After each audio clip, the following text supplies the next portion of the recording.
ফেরেশতাও যদি উপরে বসে থাকে মনে করবেন না দলের সব লোক ফেরেশতা। শুধু মুসলিম নেতাদের নয়, সমস্ত বিশ্বের নেতারই ওনার কাছে শেখার প্রয়োজন আছে। আমি যার কথা বলছি সে হচ্ছে রাশিদ গানুচি, তিউনিসিয়ার। দেশের স্বার্থ সর্বদা দলের স্বার্থের উপরে থাকবে, এটা সবসময় বলা হয়, এটা কার্যকরী করা হয় না। কিন্তু কার্যকরী যারা করেছিলেন তাদের দু একজনের নাম বলছি।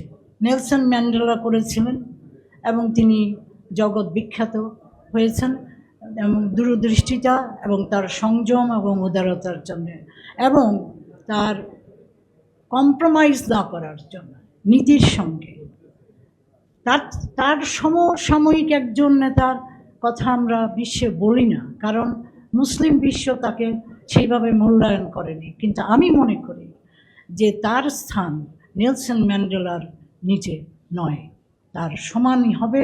এবং তিনি যে পরিচয় দিয়ে গেছেন সেই পরিচয়ে ওনার খ্যাতি এবং দূরদৃষ্টিতা আমাদের সবার মনে রাখতে হবে। শুধু মুসলিম নেতাদের নয়, সমস্ত বিশ্বের নেতারই ওনার কাছে শেখার প্রয়োজন আছে।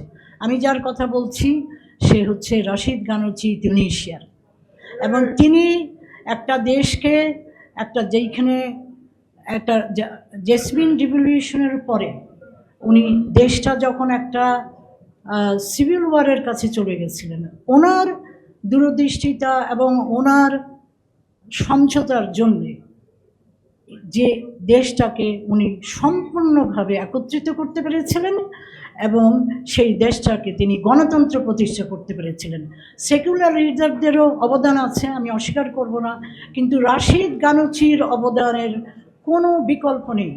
তাকে সাবস্টিটিউট করতে পারে বা অতিক্রম করতে পারে কেউ নেই। আমি মনে করি বিশ্বেও কেউ নেই। কেন আমি সেই কথাটা বলছি? যখন দেশে একটা অরাজকতা শুরু হলো জেসমিন রিভলিউশনের পরে, 23 বছরের ডিক্টেটর পালিয়ে গেল। 23 বছরের আগে তার একটা ডিরেক্টর ছিল। 55 বছর এই দেশটাতে গণতন্ত্র কখনো প্রতিষ্ঠা হয়নি। ফ্রান্স চলে যাওয়ার পরে, ফ্রান্সের ঔপনিবেশিক চলে যাওয়ার পরে কখনো প্রতিষ্ঠা হয়নি। কিন্তু এই একটা সুযোগ আসলো প্রতিষ্ঠা করার, কিন্তু সেই সময় দেশ একদম হিংসাত্মক হয়ে গেল। তারা দুই দল, সেকুলার দল এবং ইসলামিস্ট দল, একটা সাংঘাতিক যুদ্ধান্তেই পরিবেশে চলে আসলো। কি জন্যে? কারণ এনাদা পার্টি এত পপুলার, যদি কনভেনশনাল ওয়েতে ইলেকশন দেওয়া হয় তাহলে এনাদা পার্টি 70 থেকে 80% পার্লামেন্ট দখল করে নেবে। সেকুলাররা বলল আমরা ইলেকশনও মানব না, তোমাকেও মানব না, আমরা আন্দোলনে চলে যাব এবং আমরা যুদ্ধ করব। তো উনি বললেন থামো, আমরা সব কম্প্রোমাইজ করব। উনি একটা বেনাচুর কমিশন করলেন ওনার নেতৃত্বে এবং ওনার সহায়তায় এবং আরও সবার সহায়তায়। এবং সেই কমিশনে প্রথমেই ওনার মনোযোগ হচ্ছে কাঠামো, মানে basic structure of the constitution. এইটা আগে সবার কনসেনসাসের বেসিসে আগে ঠিক করো, তোমরা কি চাও, আমরা সেইভাবেই চলব। আমরা সবচেয়ে শক্তিশালী দল, কিন্তু আমরা মেনে নেব জনগণ কি চায়। 155 জনের বেনাচুর কমিশন, সেখানে শুধু রাজনৈতিক দল নয়, সব স্টেক হোল্ডাররাই আসলো, ইউনিয়ন লিডাররা, এই এনজিও লিডাররা। আমি সংক্ষেপে বলছি যে সে কনসেনসাস হলো সাংঘাতিক কনসেনসাস। 155 জন মেম্বারের মধ্যে 151 জন সাইন করলো যে আমরা এইগুলি চাই। তার মধ্যে একটা হচ্ছে প্রপোর্শনাল রিপ্রেজেন্টেশন। প্রপোর্শনাল রিপ্রেজেন্টেশন যদি হয়, রাশিদ গানুচির পার্টি এনাদা হেরে যাবে, বহু নিচে নেমে যাবে। সে মেজরিটি পাবে কিনা, ক্ষমতায় আসতে পারবে কিনা, সেটাও সন্দেহ আছে। উনি মেনে নিলেন, উনি এটা মেনে নিলেন, আরও কিছু মেনে নিলেন। কিন্তু আমি যে কথায় আসছি, একটা সাংঘাতিক জিনিস উনি মেনে নিলেন, যেটাতে ইলেকশনের উনি কোথায় থাকবে 80% পার্লামেন্টারি সিট, সেখানে উনি পেলেন 41 সিট। এইটা নিয়েই উনি শুরু করলেন।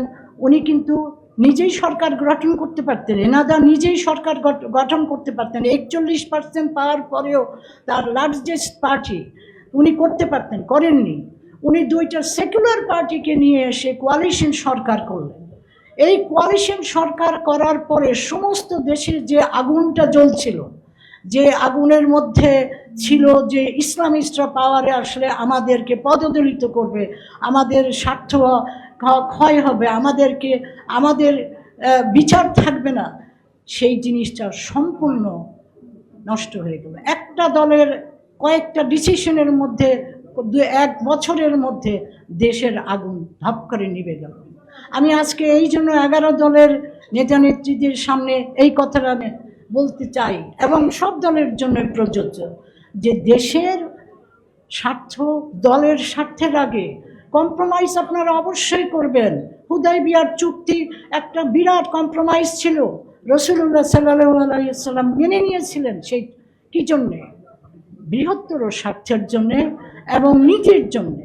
নীতিটা উনি ঠিক রেখেছিলেন। নীতিতে কম্প্রোমাইজ করা যাবে না, স্ট্র্যাটেজিতে কম্প্রোমাইজ করা যাবে। আপনারা যদি নীতিতেই কম্প্রোমাইজ করেন তাহলে কিভাবে দেশকে আপনারা সুশাসনের পথে নিয়ে আসবেন? আর সুশাসন যদি না হয় বিচার কিভাবে প্রতিষ্ঠা হবে? বিচার হচ্ছে একটা সমাজের মেরুদণ্ড, বিচার বিভাগ হচ্ছে একটা রাষ্ট্রের মেরুদণ্ড। যখন বিচার বিভাগ যখন নষ্ট হয়ে যেতে থাকে, অকার্যকর হয়ে যেতে থাকে, সবগুলি অর্গান ফেল করে, সবগুলি ইনস্টিটিউশন ফেল করে। কেন? এটা একটা সত্যি ক্রিটিক্যাল জায়গা। সেটা কোরআনে বলে দিয়েছে, বিচার আল্লাহ ভালোবাসেন। এবং বিলকিস এবং আদিল যেই কথাগুলি ব্যবহার করেছে, ব্যাপক শব্দ, সেই শব্দগুলি হচ্ছে আপনার একটা সম্পর্কের মধ্যে যদি বিচার না থাকে সম্পর্ক ভেঙে যায়। একটা ফ্যামিলির মধ্যে বিচার না থাকলে সেই ফ্যামিলি অকার্যকর হয়ে যায়। দেশে যখন বিচার না থাকে দেশ অরাজকতায় চলে যায়। এবং আপনারা বিচার প্রতিষ্ঠার জন্য সুশাসন যে প্রতিষ্ঠা করবেন তার জন্য কি করছেন? সুশাসন প্রতিষ্ঠার একটা বড় নীতি তো কোরআন বলে দিচ্ছে, চেকস অ্যান্ড ব্যালেন্স। আল্লাহ বলছে চেকস অ্যান্ড ব্যালেন্স না থাকলে দুনিয়া উচ্ছন্নে যেত। এই কথাটা তো 2 বার রিপিট করা হয়েছে। আপনারা কোরআন পড়েন এবং দেখেন কত জোর দিয়ে এই কথা বলেছে। দুনিয়া উচ্ছন্নে চলে যাবে যদি চেকস অ্যান্ড ব্যালেন্স আল্লাহ না করতেন, আল্লাহ যদি না করতেন। এবং আল্লাহ করেন কখন? যখন মানুষ সক্রিয় হয়। মানুষ যখন সক্রিয় হয় না তখন আল্লাহ তখন তো হিদায়াত করেন না। তো কাজে আমার বক্তব্য হচ্ছে যে আপনারা ওইখানে কম্প্রোমাইজ করবেন না, যেই কম্প্রোমাইজ করলে পরে দেশ দাঁড়াতে পারবে না। ওই কম্প্রোমাইজটা করবেন না যেই কম্প্রোমাইজগুলি করলে আপনাদের এই দোদুল্যমান চলতেই থাকবে, এই কম্প্রোমাইজ চলতেই থাকবে। এটা কোনো এন্ডলেস মিনিংলেস একটা অ্যাডমিনিস্ট্রেশন এবং রাজনীতি এবং একটা ব্যবস্থা ফিউচার হয়ে দাঁড়াবে, দেশ তলিয়ে যাবে। আপনারা এই কাজটা করেন না। আপনারা নীতিতে শক্ত থাকেন। সেই নীতিটা কি? সেটা হচ্ছে সংস্কার। কেন সংস্কার? কারণ কাঠামোর দরকার। কাঠামো ভালো হলে একটা রাজনৈতিক দল তার দলটাকে ঠিক রাখতে পারে। এটা বোঝার চেষ্টা করতে হবে যে একটা ভালো কাঠামোর মধ্যে, নিয়ম কানুনের মধ্যে, চেকস অ্যান্ড ব্যালেন্সের মধ্যে যে আগ্রহ থাকবে, একটা দলের নেতা নেত্রীদেরই সবচেয়ে আগ্রহ থাকবে আমার দল যেন একটা খুব ভালো কাঠামোর মধ্যে কাজ করতে পারে, ঠিক থাকতে পারবে। ফেরেশতাও যদি উপরে বসে থাকে, মনে করবেন না দলের সব লোক ফেরেশতা, এবং তারা যে ফেরেশতার মতন কাজ করবে না এটা আপনারা জানেন, ইতিহাস বলছে। তা আপনাদের ব্যবস্থা নিতে হবে সেইভাবে যে এই সংস্কারগুলি আনা, এই কাঠামোটা শক্ত করা। সেই দিকেই যদি নজর না দিয়ে আপনারা কম্প্রোমাইজ করে যাচ্ছেন তাহলে আমার বক্তব্যের তো আর ইতিহাসের বক্তব্যের আর এইসবের কথার তো আর কোনো মানে থাকবে না। এইখানে আপনাদের দলের আপনারা কি হেরে যাবেন? আপনাদের দল কি কোনোভাবে এই জাতির স্বার্থকে যদি প্রাধান্য দেন তাহলে আপনাদের স্বার্থ কি হয়ে যাবে, ক্ষয় হয়ে যাবে? বলছি, ইতিহাস বলছি। নেলসন ম্যান্ডেলার রাজনৈতিক দল যতদিন নেলসন ম্যান্ডেলার নীতিকে বলে আসছে যে জাতির স্বার্থ আগে, ততদিন তারা পাওয়ারে আসছে 5 বার। আর যখন থেকে সেই দল সেই নীতি থেকে ক্ষয় হয়ে চলে যাচ্ছে, তাদের মধ্যে ভুল ঢুকে গেছে, হ্যাঁ, তারা চলে গেছে নিচে, এখন তারা ক্ষমতায় নাই। এবং এইটাও আমি জানি যে আজকে যদি ফেয়ার অ্যান্ড ফ্রি ইলেকশন টিউনিশিয়ায় হয়, গানুচির এনাদা পার্টি অবশ্যই পাওয়ারবে। 2 বার পাওয়ারে আসছে, আবারও আসবে। এই কারণেই আসবে তারা জাতিকে দলের উপরে স্থান দিয়েছে, নীতির সঙ্গে কম্প্রোমাইজ করেন। ধন্যবাদ। সম্মানিত ভাই এবং বন্ধুগণ,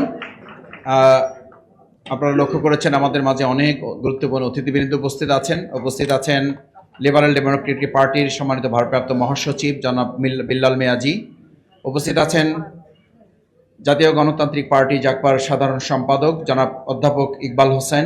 উপস্থিত আছেন জাকপার সম্মানিত প্রেসিডিয়াম সদস্য 90-এর গণ আন্দোলনের সাবেক ছাত্রনেতা জনাব আসাদুর রহমান খান, বাংলাদেশ জামাত ইসলামী কেন্দ্রীয় নির্বাহী পরিষদের অন্যতম সদস্য জননেতা জনাব মোবারক হোসেন। উপস্থিত ছিলেন বাংলাদেশ জামাত ইসলামী কেন্দ্রীয় নির্বাহী পরিষদের অন্যতম সদস্য ঢাকা মহানগর উত্তরের সংগ্রামী আমির জননেতা জনাব সেলিম উদ্দিন। এরপর